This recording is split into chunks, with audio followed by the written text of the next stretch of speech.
Driver sa jeep di pasahero nag-sideline pagka-pusher, nadakpan. Estudyante sa high school nga namaligya og shabu, nadakpan sa usa ka buy-bust operation. Drugas ug illegal gambling machines nasakmit gikan sa usa ka pusher sa barangay Bulacau. Pusher sa barangay Calamba nakasibat niyang gi-raid sa PDEA. Duha ka pakete sa shabu nakuha sa iyang Pinoy-anan. Pusher nga nag-operate gikan sa Mandawi hangtod sa Compostela nadakpan.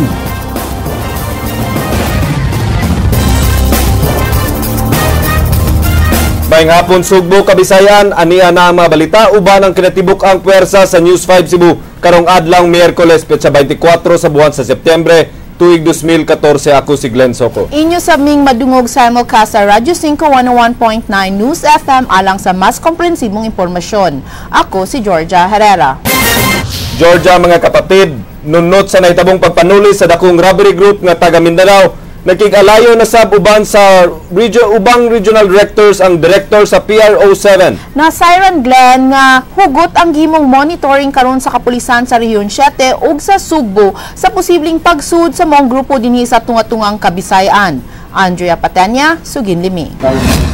Nakig-coordinate na si Police Regional Office 7 Director Prudencio Tom Banyas uban pang Regional Director sa Nasud kabahin sa giingong pagsiaw sa usa ka dakong robbery group sa Mindanao. Ang maong grupo mao'y gituuhang responsable sa pagpanuli sa ahensya Brillantes Pawn Shop sa Coronadal City sa South Cotabato niadtong Setyembre 18. Duha ka gwardiya ang patay samtang upat ka sibilyan ang naangol atol sa pagpangatake sa upat ka tulisan nga misakiyo og gibana-banang usa ka milyon ka pesos nga balor sa alahas. Nadakpan na ang usa sa mga tulisan apan gikahadlukan nga misibat na sa laing lugar ang tulo ka mga kauban niini. Mao nga ni mando si Banyas og hugot nga monitoring sa ilang posibleng presensya dinhi sa Sugbo. May mga lateral coordination tayo doon. Di na lang natin sinasabi. Ganon din sila pag may mga information na oy, may grupo dito yung kung saan yung, wag lang natin sabihin yung lugar dahil ayaw na ng ng mayor na sinasabi na yung mga that group is identified with their city. May grupo dito, mga 10 sila on board, 2 sasakyan na umalis. Mga ganun. So, nagtitimbre din dito sa Cebu, baka pumunta dyan sa Cebu. Samtang si Deputy Regional Director for Operations Condrado Capa mipahibaw nga masugot nga pagpatrolya ang ilang ipatuman nunot niini. Regardless of that incident, every so often nire-remind namin sila. I-increase lang yung patrol ng SWAT, pati ng mga yung cops motorcycle riding cops, no? Well, the important thing is we protektahan yung mga banks, financial institution, pawn shops. Dugang ni Banyas, kay di man mabantayan sa kapulisan ang tanang commercial establishments, bupay-gayon sa unta o kaugalingong security measures ang mga magpapatigayon sa ilang tagsa-tagsa ka mga negosyo. Gani misugyot kini nga ipaubos sa security survey ang ilang mga establisamento ug i-retrain ang mga security guards. Pwedeng mag-conduct ng security survey inspection on you could hire mga protective agencies to check on your establishment and get recommendations on what security measures should be taken for your establishment. Hindi pare-pareho yan. Andrea Patenya, News 5. Gikonfirmar sa Provincial Health Office nga dili sakit nga meningo koksemia ang namatyan sa usa ka 6 anyos nga bata sa lungsod sa Asturias. Matod ni Dr. Cynthia Hinosulango, gidudahan nga ang maong sakit tungod sa sintomas niini sa biktima. Giatagan usab og mga tambal nga panagang sa maong sakit ang kabanay sa bata. City Legal Office na mahayag nga matangtangan sa lisensya pagkadoktor ang responsable sa pagkagisi sa liog sa gipanganak nga bata sud sa Vicente Soto Memorial Medical Center. Matod ni City Legal Officer Attorney Jeron Castillo, usa ka investigasyon ang himuon sa City Hall sa pagpanganak ni Antonieta Torion.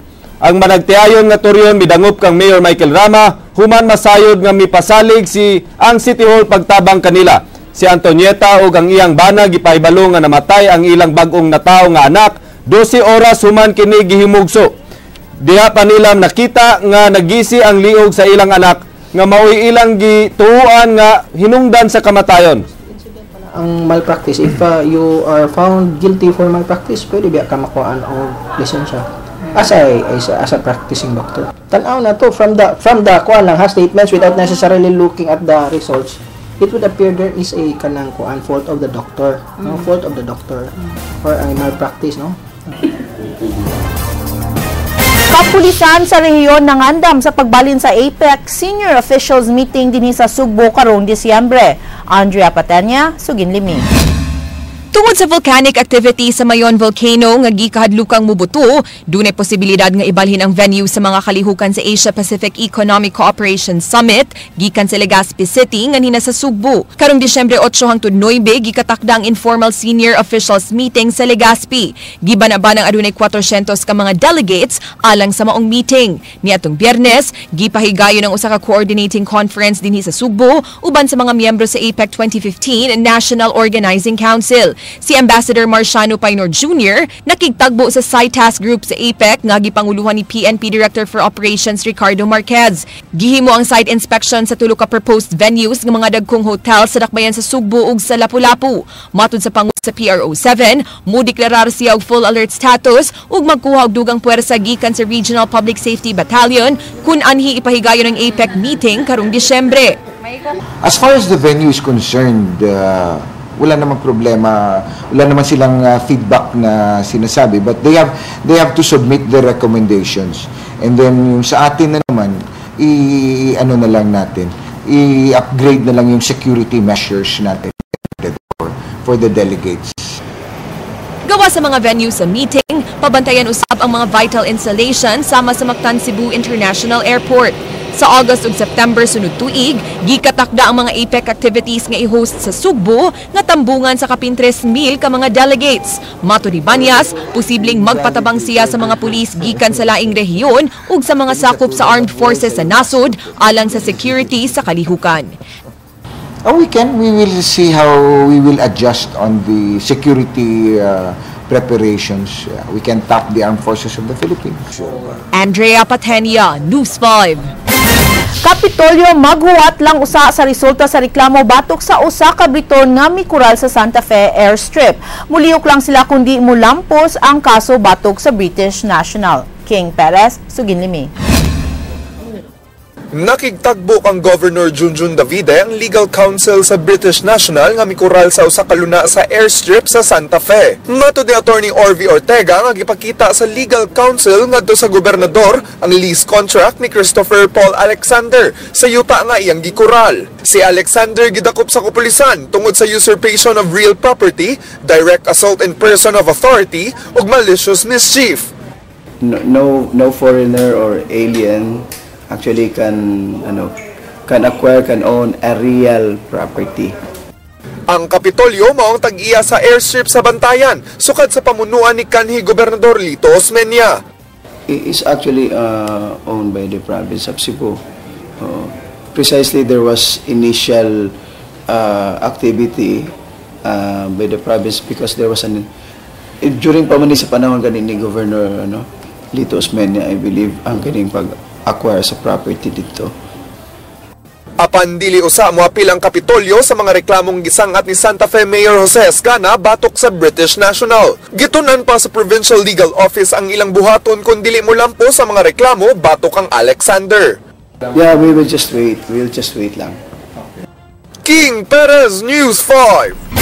Nakapahimo sa libreng kasal ang 66 kaparisan sa programa sa lokal nga kagamhanan sa dakbayan sa Sugbo kagahapon. Mitambong sa maong mass wedding si Leslie Caminada Vestil. Pinaagi sa Commission on Women's and Family Affairs, mipahigay na sab sa tinuig nga mass wedding sa Cebu City Government kagahapon. Ang mga kinasal giludhan nilang Konsehal Mary Ann de los Santos, City Health Head Dr. Daisy Villa, Konsehal Nestor Archival, Konsehal Cicinio Angeles, Konsehal Hans Abelia ug ABC President Philip Zafra. So matag tuig yun gihimo sa atong administrasyon. This year mo lang siya mo. Yeah, this is the only one for the year. Libre tanan, no? Practically libre tanan, including sa ilang reception ngadto sa Grand Con. Wa makapugong siyang gibati si Tatay Guillermo Tan, 68 anyos, diyang hingpit na gyud siyang nakasal siyang kapikas nga si Tripuna sud sa 40 ka tuig nilang panag-ipon. Wala, malipayon. Kay nakausa na yun, wala way problema. Kay importante man yun ng buwan, blessing. Iyahay ang akong paminaw, ang akong ginabuhi. Ang labing bata nga bride nga si Maricel Miingon nga andam na siyang magpahikot siyang banang nga si Stephen, hinungdan nga ilag yung giatngan ang mass wedding nga gi-offer sa kagamhanan sa dakben sa Sugbo. Ako mo himo og pamilya. Oo, okay naman daw. Dahil 5 years naman sa admin nga magkaila, so wala na mo sa gusto, ila do na jud namo. Nanami ka Paris, tanay na sa among relasyon nga wala nay wala nay tanay na niya mo Giabaga sa Cebu City Government ang tanang gasto sa mga kinasal gikan sa simbahan padung na sa reception nga gipahigan sa Grand Convention Center. Leslie Caminadi Vistil, News 5.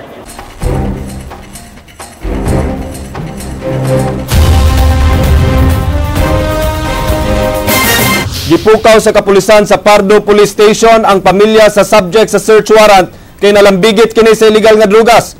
Tuod man nakuha og drugas ug illegal gambling machines apan matod sa dinakpan planted ang mga ebidensya. Nasundan ni Ray Pasaporte ang maong operasyon.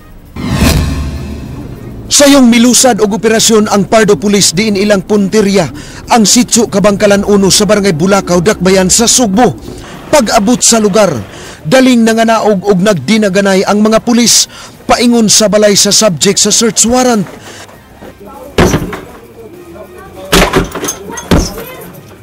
lagi. Walang kayo ibaple. Hawak! Tingnan mo! Aple! Gituktok sa mga pulis ang pultahan. Apan wa dayon sila ablihi mao nga napugo sila sa pagsikad niini.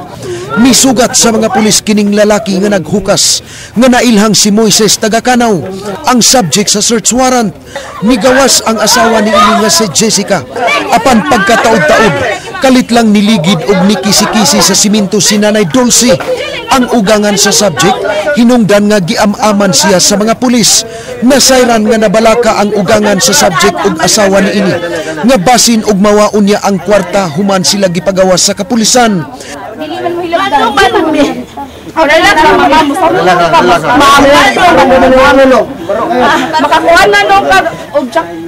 Si Tagakanaw nga gipusasan og gida sa tapad nga balay uban sa iyang asawa ug ugangan.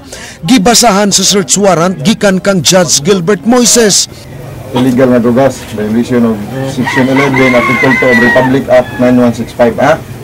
Ako kanina ni pugkong ko kanili pasudlon. Kay ngano, kay bawo nami anang umpan. Ngana ay makuha nga dulain ba wala nila bantay eh. Ngana ay ma.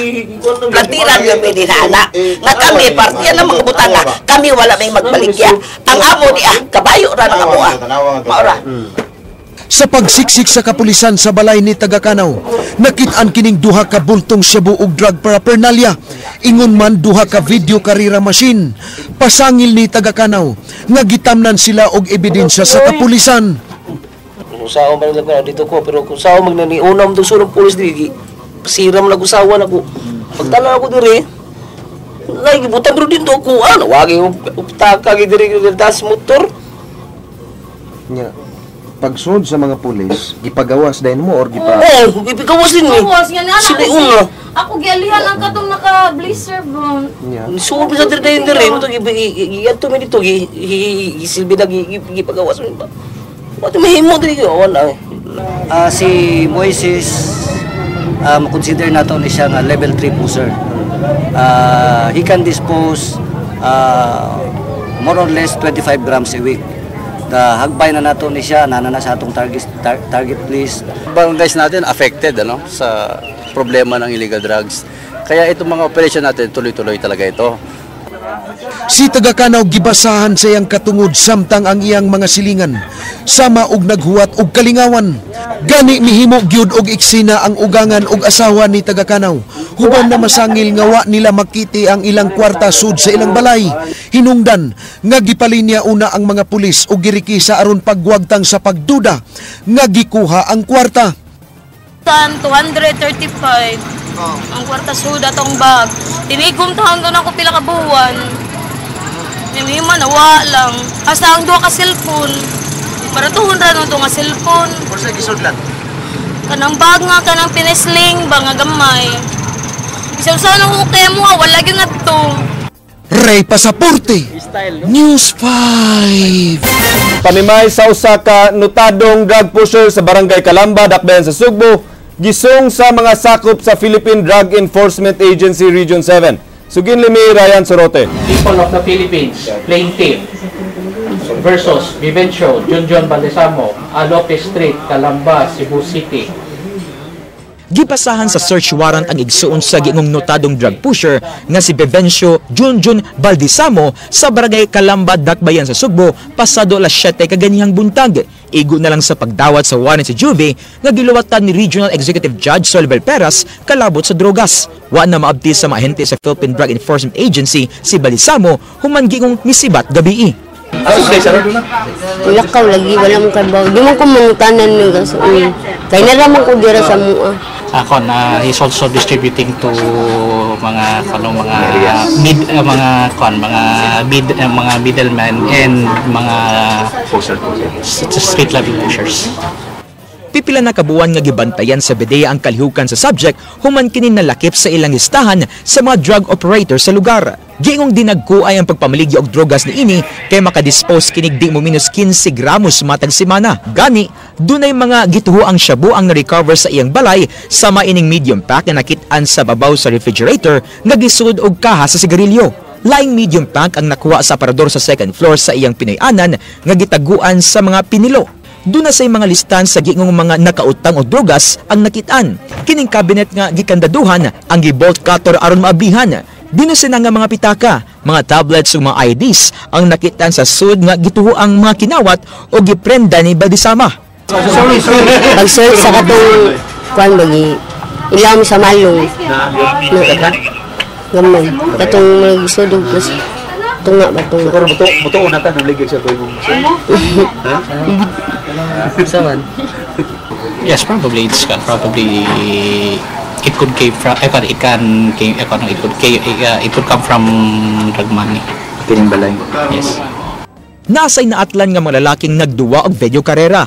Nabulabog usab kining usa ka tigbakayan nga nahimutang duol sa dapit. Ang Barangay Calamba ang usa sa mga giproblemahan nga barangay sa Dakbayan tungod sa drogas uban sa Pasil, Dulo Fatima ug Ermita. Ryan Sorote, News 5. PUJ driver nga nag-sideline sa pagpamaligya og ginadiling drogas na sikop kagabi sa mga sakop sa Mactan Police Station sa Dakbayan sa Lapu-Lapu. Ray Pasaporte, Sugid Limi. Sa sitio Malingin sa Barangay Punta Inganyo, Dakbayan sa Lapu-Lapu, nadakpan pinaagi sa buy-bust operation pasado alas 7 kagabi si Eric Costura, 32 anyos. Matud ni Police Senior Inspector Verninio Nusirali, ang hepe sa LCPO Station 2 kun Mactan Police Station, nagtuo silang milaylo na sa iligal nga kalihukan si Costura. Human ilang nasikop sa miaging buwan ang silingan ni ini nga namaligya sab og shabu. Apan nakadawat silang impormasyon nga nagpadayon ang iligal nga kalihukan ni ini, mao nga ilang gibay bust og nasikop. Isa gini siya sa mga active na personality when it comes to illegal drug trade. Sa nakuhang impormasyon sa Mactan Police, mga estudyante o drivers sa tricycle o PUJ ang kasagarang customer sa dinakpan.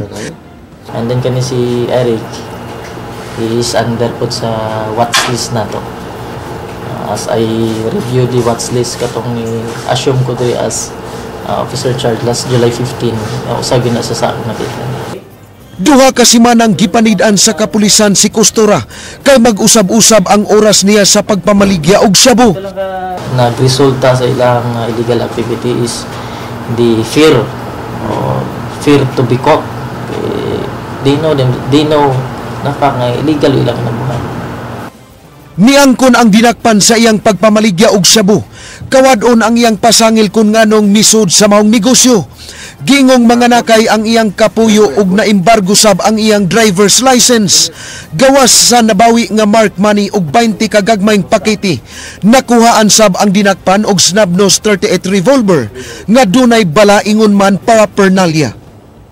May puhulan dyan, kung ano ba, parang roll gamay gorta. Ray Pasaporte, News 5.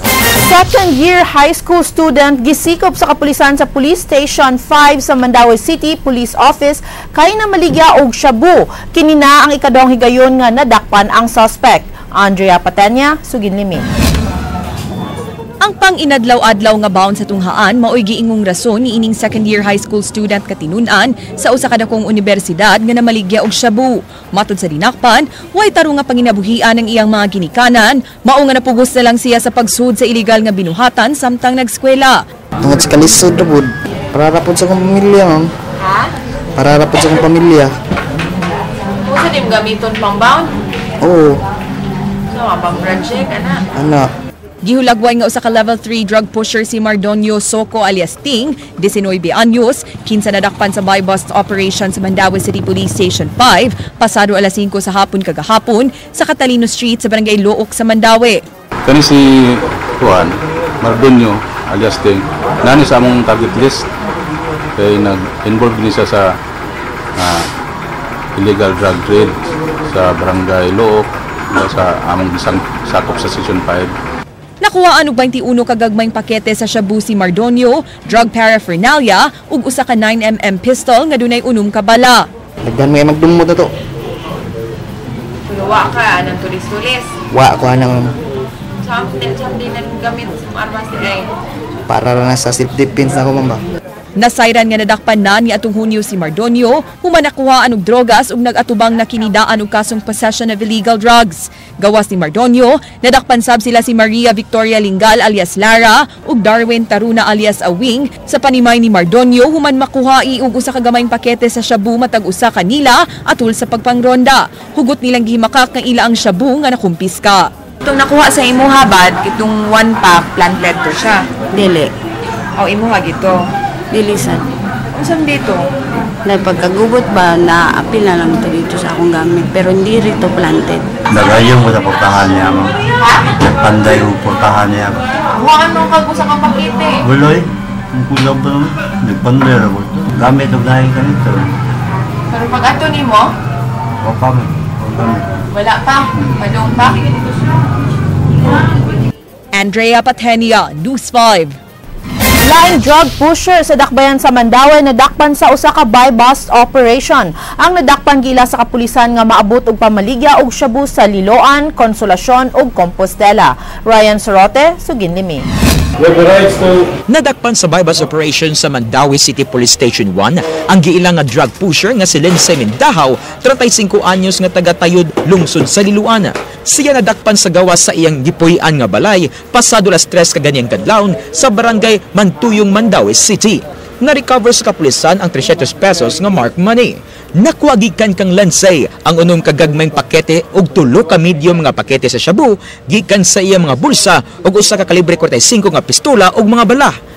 Mikabat og 170,000 pesos ang shabu nga nakuha gikan kaniya. Giangkon sa dinakpan nga iya ang mga drogas nga nakuha. Dugay na kaning negosyo ha, sir? May dugay, di ba? Kano sa mga nagsugod? Ano tuwiga? Mga misod magkani? Mga misod magkani? Mga gusto. Matud sa kapulisan, gawas sa Mandaue, muabot sa pagpamaligya og shabu si Lindsay sa mga lungsod sa Liloan, Consolacion ug Compostela. Miabot og pipila ka buwan una nadakpan si Lindsay tungod kay magbalin-balin kini og gipuy-an. So dili siya magpuyuan lang. Oo mo at tungatungaron niya siya sa from Liloan mo rito rin maghangkong niya. Untuk matamingan nato sa kuan nakapalita og kanang gipuy-an SOT. Gawas sa Mantuyong, gipanidan usab sa kapulisan ang namaligya og droga sa Barangay Gizo ug Barangay Alang-Alang sa Mandaue City. Ryan Sorote, News 5.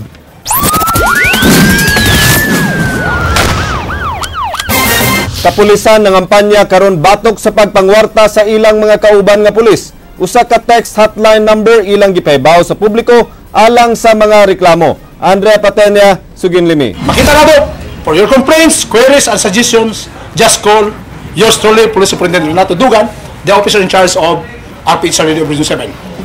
Gilusad sa Regional Personnel and Human Resources Development Division sa Police Regional Office 7 ang bagong kampanya pakigbatok sa pagpangilkil sa mga pulis. Pinaagi ni ining tarpaulin posters, ilang giawhag ang publiko sa pag-report kanila sa bisan unsang reklamo batok sa mga pulis. Ang reklamo mahimong ipadangat pinaagi sa pag-text sa ilang hotline number nga 0917-700-1509. Di pa ibalo na to nga, ang atong panerbisyo, walay bayad ang among serbisyo sa katawan.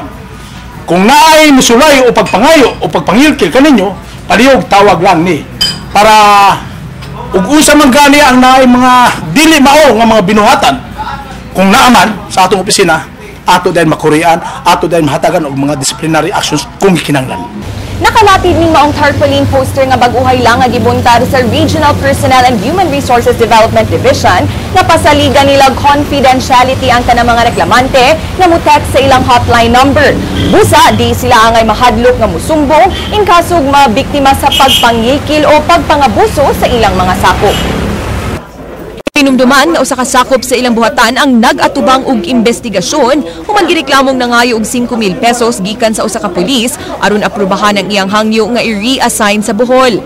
Laing kontrobersiya miulbo dihang nanggawas ang mga taho nga mga aplikante o pagkapulis o kadtong mga magpaproseso sa ilang mga dokumento gipangayuan sa bugkwarta. Daling gipasusi ni PRO7 Regional Director Prudencio Tom Banyas ang maong taho. Gisagmuyo kini niya kay matud pa bati kaayo nga ehemplo ang gipakita ngadto sa mga umaabot nga pulis. Dapat tayo rin sa loob, lilinisin din natin yung mga nasa loob na gumagawa ng hindi tama. Kasi especially doon sa new recruits. If you give them a bad example, then outright you are giving them you're planting the seeds of bad habits. Di usay butiyag ni Banyas angan sa maong mga nalambigit nga pulis. Padayon ang ilang paghipos og ebidensya alang sa pagtaktak sa pulis gikan sa serbisyo. Ang importante lang doon is makuha ng affidavit yung mga affected para at least when we dismiss them, it will be by the rule of law. Way nadawat ang RIDMD-7 nga reklamo sa maong pasangil. Niauhag kini sa mga nabiktima sa pagpangilkil sa pagdangop sa ilang buhatan. Kung na impormasyon na, kung may mga complainant, may mga ebidensya, mas labing maayo ipadala din sa MUA aron maimbestigahan nato og tarong o matagaan po opportunity katong nahintungdan na mag-explain po sa ilang side. Andrea Patenia, News 5. Gipasubmit sa kumpletong liquidation report ang finance officer sa Regional Police Community Relations Division sa mga hinabang nga nadawat sa kapulisan sa reyon alang sa mga biktima sa katalagman sa miaging tuig. Ang finance officer nagatubang og investigasyon human gireklamo sa PNP hotline nga gibulsa niini ang 300,000 pesos nga cash donation. Gimakak sa opisyal ang pasangil ug mihangyo nga hatagan og dugang panahon sa pagsumite sa mga dokumento. Karong Lunes ang deadline sa finance officer aron hukman kung angay ba kini pasakahan og sumbong. Monday, kung di na siya makasubmit by Monday, we will resolve the case based on the evidence available sa law. So, tagaan siya na to sa panahon sa pag-explain sa iyang side. Actually, ika-advise nato sir sa mga finance officers sa laing-laing units sir ba nga kanibutang di na masubli pa nga for example like fundraising activity. Be transparent. Para good na. Mga engineers sa telecommunications company nag-survival training alang sa pagpangandam batok sa katalagman. Ang training gihimo sa Emergency Research Center Incorporated. Ryan Sorote, Suginlimi. Ang pag-igo sa bagyong Yolanda ang usa sa mga dakong pagsuway na nagian sa mga engineer sa Smart Communication dinhi sa Kabisayan. Gawas nga sila biktima, dako usab nga kadaot ang nahiagom sa ilang mga buhatan ug ekipo nga miabot pa og mabuwan una nila mabalik sa normal. Ang uban kanila nag-antos aron mabuhi taliwa sa kalisod nga mugna sa bagyong Yolanda. Usa sa mga nakaluwas sa bagyo ang engineer nga si Jerome nga naka-assign sa Tacloban City. Matud niya nga instinct na lang ang nagbuhi kaniya taliwa sa kakuwang sa pagkaon ug kabalaka sa iyang mga pamilya. Bali ang among gihunaw na gyud among family. Kung unsa kon kay wa gyud communication, so ang among organisasyon na kung kanus ami makauli. So unsa pa maagihang makauli may magito una na kon, but apan subling na test ang survival skills ni Jerome uban ang iyang mga kauban sa gipahigayong survival training in a hostile environment nga gihatag sa Smart pinaagi sa Emergency Research Center Incorporated. Gitudluan sila sa paghimog pasilungan gamit lang kining trapal ug mga kahoy nga ilang nakuha sa palibot. Na-pressure usab ang mga engineers sa paningkamot sa paghimog kayo gamit ang bisan unsang pamaagi. Dunay mi gamit og kahoy ug ang uban midagkot gikan sa kainit sa tambutso sa motorsiklo. Pulos sila nagmalampuson og nakaluto sa ilang paniudto nga sinugbang baboy ug manok nga gisawan sa ilang team. Plus, we see it na yung pagka may fire ka, it boosts the morale of the people. May hope palagi kasi makakain, makakaluto, makasignal, may ilaw. So dapat talaga matuto ng fire building skill. Sa bisan unsang panahon o katalagman, importante sa tanan ang pagpangandama. Apan kung nagkuwang kas sa imong pagpangandama, ang labing importante sa tanan ang imong pagsalig nga imong malampasan ang tanan. Gitudluan usab sila sa pag-andam og i-bucket kung emergency balde nga kumpleto sa mga kinahanglan panahon sa katalagman. Duna kini suga, radyo, pagkaon, tubig nga lakip na sa tirador. Ryan Sorote, News 5. Dakbayan sa Mandawi gihatagan hangtod sa pagtapos sa tuig alang sa pagpalit sa CICC. Matod sa Kapitolyo, dunay lain nga mga interesado sa pagpalit niini. King Perez, Suginlimi. Verbal pa lang ang negosasyon sa Kapitolyo ug sa Dakbayan sa Mandawi nga nagtinguhang mupalit sa CICC kon Cebu International Convention Center. Mipadayag ang Dakbayan sa Mandawi nga palito ng CICC subay silang assessed value na 250 million pesos. Mato di Provincial Administrator Attorney Mark Tolentino, duna nay presyo ang Kapitolyo sa pagbaligya sa CICC ngadto sa Mandawi apan nagdumili kini sa pagsulti kon pila. It's closer to their estimate. There were verbal discussions about it ba, and maybe it's a question of kanang putting our words into paper ba. Ang CICC usa ka joint venture sa Mandawi City ug sa Kapitolyo. Ang Mandawi mo'y na nagiya sa yuta, samtang ang lalawigan sa Sugbo ang nagpatukod sa building aron magamit sa ASEAN Summit niadtong tuig 2007. Matod ni Atty. Tolentino nga kinahanglang makahukom ang Mandawi sa di pa matapos ang tuig. Matod sa Provincial Administrator, dunay lain nga interesado nga mapalit sa CICC. Moingon sila nga it's dili sila, no? Then we will look at other. King Perez, News 5. Dulan 3 bilyones pesos madawat sa mga pinili nga local government unit sa rehiyon alang sa pagpalambo sa ilang mga barangay. Ang kwarta inutang sa gobyerno gikan sa World Bank. Ryan Sorote, Suginlimi. Makadawat og 2.9 billion pesos ang 70 ka mga local government units sa Central Visayas gikan sa National Community Driven Development Program. Ang kwarta magikan sa soft loan sa gobyerno gikan sa World Bank alang sa pag-abag sa makabus.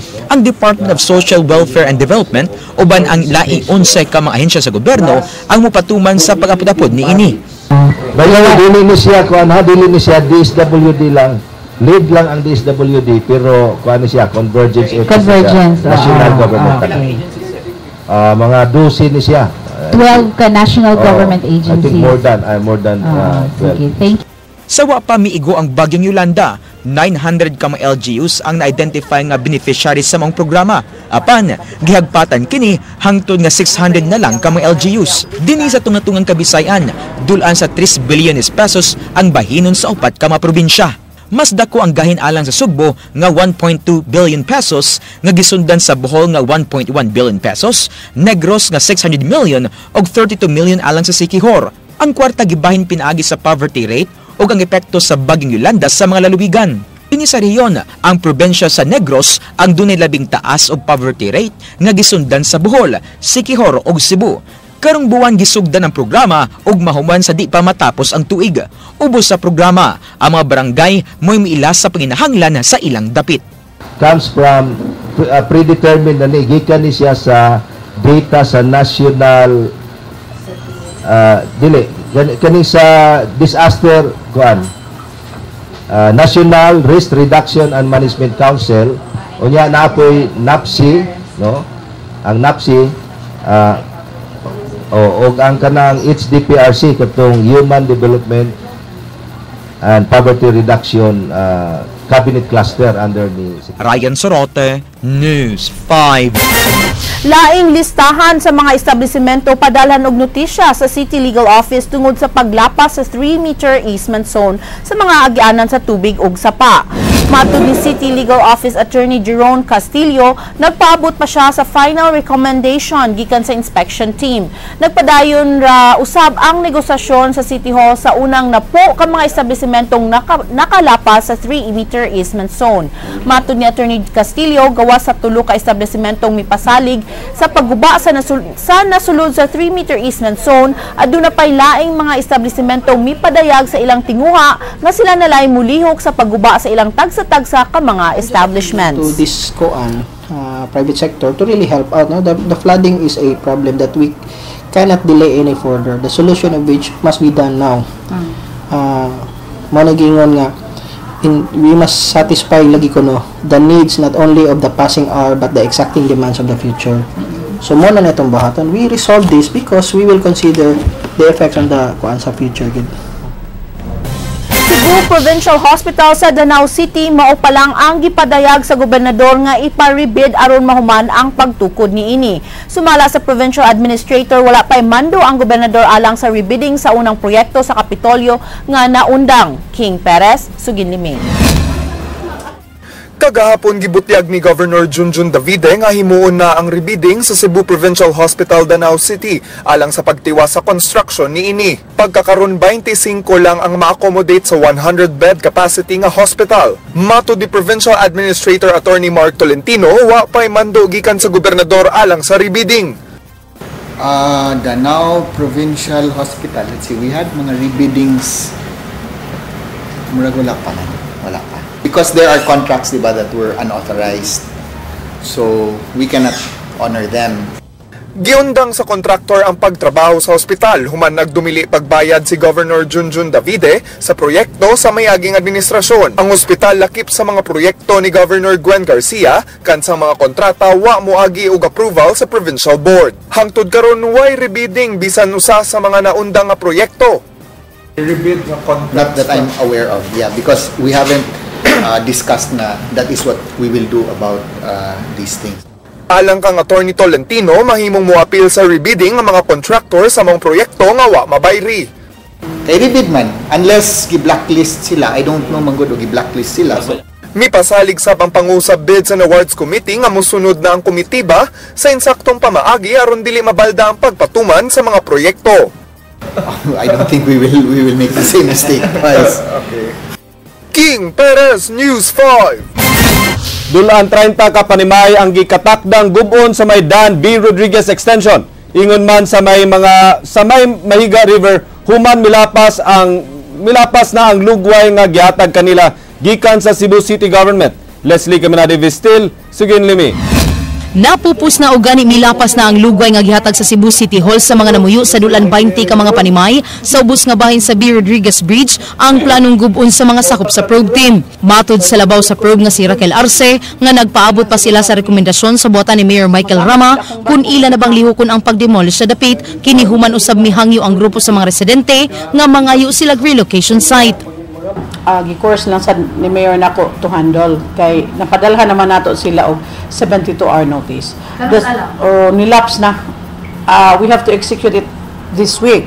But considering nga nipada sila nga to ang mangun kanang kuanday is kung mahimo nga ato ang madungog ang ilang appeal. Pero not to the extent pod nga ilahan na sang madiktaran ang gobyerno. Samtang sa may Mahiga River, doon na sa idulan na po ka mga panimay ang gikatakdang gubon sunod simana. Matod ni Arce nga ang ana ang magpuyo sa Mahiga na hatagan nag-assistant sa kagamhanan sa dakbayan sa Sugbo. Gani na demolish na kini kaniadto apan kay wa man mabantayi na malikti ay ang mga namuyo. Hinungdan nga baliko na sab nilag demolish apan di na sila hatagan og financial assistance. Nabantayan unta ni sila sa ilang pagpatukod ba sa pagsugod pa lang. There's no more need for a clearing order or a notice. Direksyon na sila. But unfortunately, naka-establish na sad sila, so we have to start anew. But no clearing order will be observed. Leslie Caminada Vistil, News 5. Nakurat ang mga residente sa Galaxy Compound sa Barangay Magikay, Dakbayan sa Mandaue. Dihang kalit nga gipang demolish ang ilang mga panimay kaganina. Ryan Sorote, Sugin Limi. Wa na'y nabuhat ang mga mulupyo sa Galaxy Compound din sa Barangay Magikay, Dakbayan sa Mandaue, human kalit nga gi-demolish ang ilang mga panimay. Sa maog na nga shock sa demolition ang mga residente o wa na makasukol sa demolition team uban na mga sakop sa Mandaue City Public Safety Company ug SWAT. Wa man kay gitabo nga pag-resist sa gikan sa mga residente ganina. Diha pero kadiyutra na kuan naman na pacifier namo. Gipahimutang na lang sa mga apektadong residente ang ilang gamit sa hawanan kay wa sila'y kapadungnan. Reklamo sa mga apektadong residente, illegal ang maong demolisyon kay doon na pa'y nag-ong-ong apelar sa Court of Appeal sa ilang kaso nga gipahingusgan sa Galaxy Homeowners Association. Yang Court of Appeal mismo wa pa desisyon na.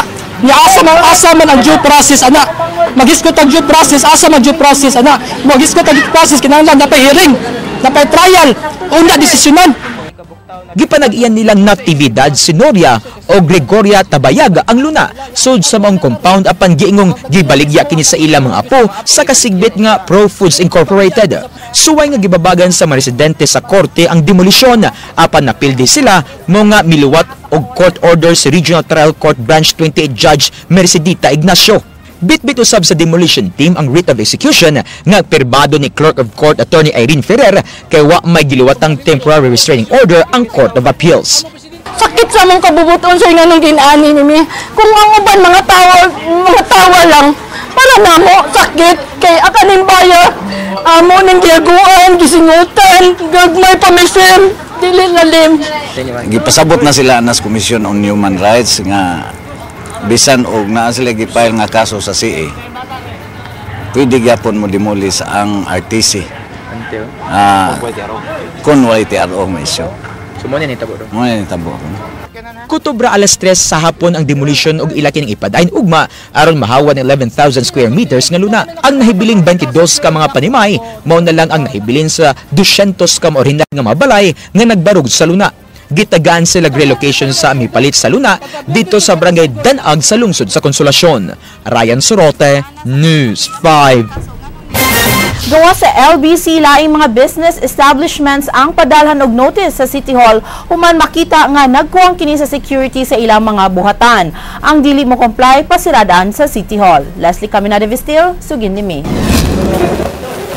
Kapin sa 20 ka mga business establishments ang padalhan og notisya sa City Legal Office tungod sa kaluag sa ilang security. Sama sa LBC, posible sab kining pasiradaan sa City Hall. Mga inspectors gipakatap sa City Hall alang sa pagsusi sa mga establishmento. Mato ni City Legal Office Attorney Jeron Castillo, bugtong pirma na lang ni Mayor Michael Rama ang ilang gipaabot alang sa pagpadala sa mga notisya. Kung situation, walay security guards, walay security mechanisms, so that's the same notice mo bitaw to gi-inspect and then on the basis of the inspection determine the company similarly situated sa LBC and send notices to all to be fair. Sa gihimong inspection adunay LBC branches nga mituman sa gimando sa mayor sa pagbutang og mga security guards. Madud pang Castillo, iya na lang ang gipaabot ang written report sa mga inspectors alang sa pagpasira sa mga LBC branch nga wa mutuman. Si Mayor Michael Rama ni mando sa tanang branches sa LBC nga magbutang og mga security guard human sa sunod-sunod nga yanong pagpanuli silang mga buhatan. But then again, that does not prohibit us from determining independently through our own inspectors kung nagbutang na ba sila mga security guards and or adequate security measures, no? Kaya kung naala na what's the need to enforce the law when there is already a full compliance of the notice nga gisan namo. Leslie Caminada Vistil, News 5. Maukad to ang balita sa Aksyon Bisaya, kini si Glenn Soco. Musunod ng Action Prime. Daghang salamat. Ako si Georgia Herrera. Bisan asa, bisan kanusa. Kapatid, Kay di lang kutob sa balita. Action!